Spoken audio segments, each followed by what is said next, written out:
So you want to buy a 2025 Volkswagen Golf R. In this video, I'll tell you why I decided to buy a 2025 Volkswagen Golf R, and hopefully I can help you decide what's best for you. Hey guys, my name's Cody and this is Cody's RPM. Pretty much ever since I got into R32s, I knew that I was going to want to buy a brand new car someday. I just didn't think it would be anytime soon because I really didn't want any car with a 2-liter turbo in it. The Gen 3 and 4 2-liters have improved a lot, but they just don't sound like a VR6.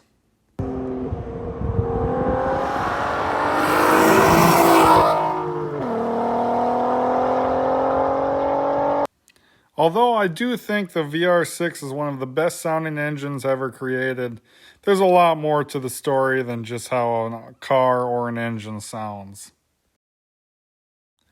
At the shop, I had just installed a new 2-liter turbo into a customer's car, and I had been doing some research on the power levels and the different tunes and just kind of the engine in general. And I was really impressed with some of the numbers that they were getting just based off of stage 1 and stage 2 tuning with and without E85. It started to change my mind a little bit, and I was more open to a 2-liter at some point, but I just wasn't sure when that was going to be. It got me thinking, why am I constantly repairing, fixing, and cleaning up previous owners' neglect on these older R32s when I could maybe liquidate a couple of them and just purchase a brand new car that had no issues, and one that I was the only owner of and could take care of the way that I wanted it to be taken care of? And so I started doing a little research into the new Golf Rs, and I saw that they had just come out with the Mark 8.5 for 2025. And so I thought I'd call my Volkswagen dealership and see if they were going to have any coming in or if they were all spoken for. I went out on Volkswagen's website and used their builder to build the exact car that I wanted. The things that I really wanted were the black edition and the adaptive mirrors, and then I wanted just the rubber floor mats like pretty much every Volkswagen I've ever had has come with. And at that point, I called my dealer to see what availability might be. My buddy TJ works at the dealership nearest to me, and so I called him and see if he could inquire for me with the sales manager to see what options there were for Golf Rs, if they were getting any more or whatever. And he called me back about an hour after I originally talked to him, and he told me that they had one coming in. And it just happened to be the exact car that I had designed online, only in white. I was about 51% blue, 49% white. I knew for sure I did not want a black one. After I talked to my buddy, I went down to the dealership and I met with the new car manager and we crunched the numbers on it. It just happened to have no name on it coming in. They were only getting 2 for the year, and this was going to be the second one, and put $500 down on it. It took about 2 months for it to come in. Once it came in, I was super pumped. Went down there, picked it up, drove it home. I haven't put a lot of miles on it. I think I have 280 miles. It's not a daily driver, and I've actually blown away by how nice it is, a lot of the creature features, all the things that obviously my R32s don't have and never will. The thing that's made me the happiest about the new car is just the clean slate. As I've gotten so much busier at the shop with customer vehicles, I just don't have the time in the evenings and on the weekends like I used to have to constantly be working on the Mark 4s and the Mark 5s and all of my personal cars that are also projects. And so the clean slate of the new car has really been just refreshing for me. Eases a little bit of anxiety as far as wanting and needing to get all these projects done.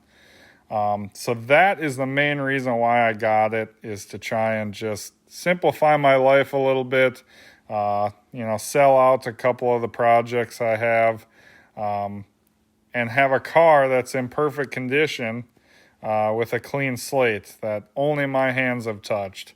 That's just been a really nice thing for me.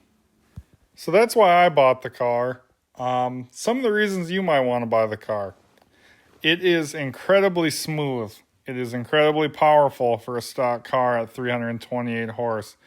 It is so much more refined and cleaner tech, in my opinion, than the Mark 8.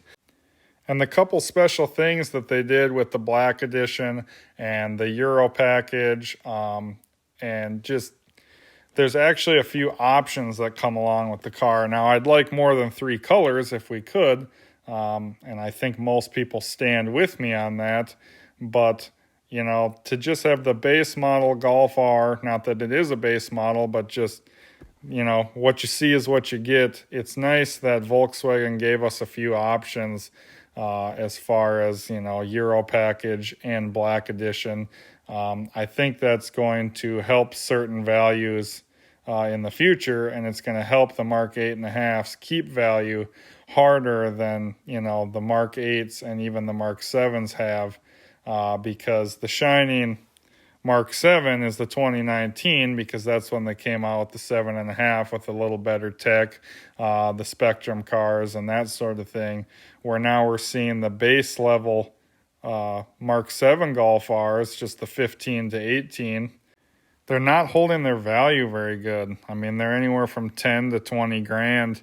And, you know, when you buy a car like this, you really want to see that investment hold on a little harder. The Mark 4s are holding their value like crazy. The Spectrums are holding their value like crazy.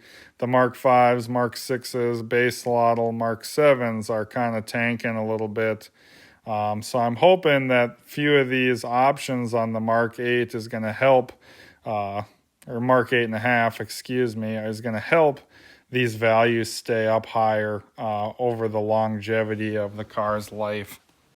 So if you're on the fence post of getting a Mark 8.5 Golf R 2025, or if you're going to put your name on a 2026, my recommendation would be, you know, if you can afford it, I think you should do it. You know, as I've read, you know, with the tariffs and everything, Volkswagen's not making a lot of money by sending these cars to the U.S. And I just think that there could potentially be a time where we don't get them anymore. That was another reason that kind of pushed me to do it is, you know, what if they pull the pin on us, kind of like they did with the diesels? But if you're on the fence between a Mark 8 or a Mark 8.5, my recommendation is Mark 8.5 all the way. I think they're the better car, and they're going to hold their value harder, which is definitely something I always take into consideration when I buy a car. With that, I'm going to close. Thank you guys for watching the video. Please like, comment, and subscribe. Please subscribe. I'm trying to grow this channel, and I'm going to have way more content on this car. I'm going to have more content on my R32s. YouTube is something that I'm putting a lot of effort in here at the back half of the year. I'm just trying to grow this channel and create an audience. So with that shameless plug, I ask you to subscribe, and I appreciate the view, and we'll see you in the next one.